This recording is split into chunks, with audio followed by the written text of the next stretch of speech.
two things on that off the back of what Bethany's just said. I mean, we used to think of the playground as a place where we should protect our kids, a physical place, but really the digital playground is the battlefield now.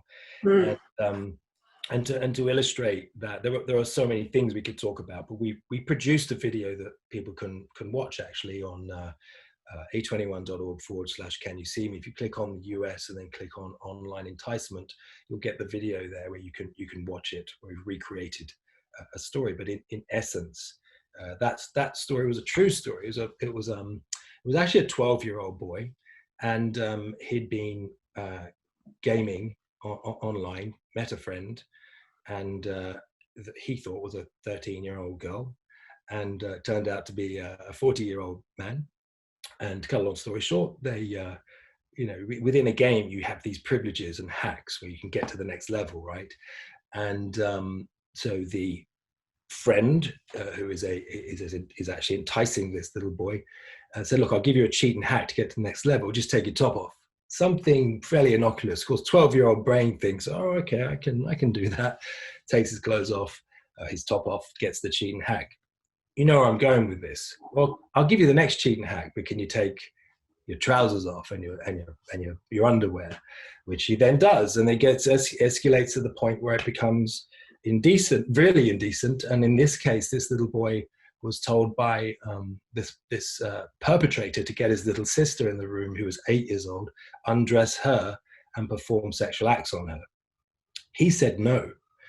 And then the perpetrator revealed himself, showed all the images that he had collected of him, and said, if you don't do it, I'm going to put it on social media, and your family are going to find out. So he's eliciting control over this little boy.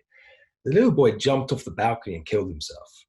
And that was the reality, right? And then when the police followed the line of inquiry, that perpetrator, it was actually two accomplices, both in their 40s.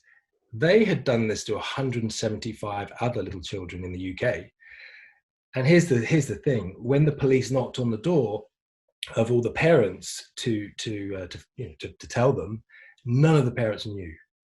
So the work that these people do to our kids on the digital battlefield, the playground, is unbelievable. The way that they can entice these kids, coerce them to silence, and then abuse them perpetually. Now, to your point about COVID and the lockdown, etc., of course, young kids were online before, but as Bethany said, they're all online all the time now, and so are the perpetrators. And we don't, as Bethany said, we don't have all the full picture yet, but just some evidence of the increase would be, I guess, ICAC you would normally have, and I don't quote me on these numbers, but roughly they have about 1,600 to 2,000 cases per year.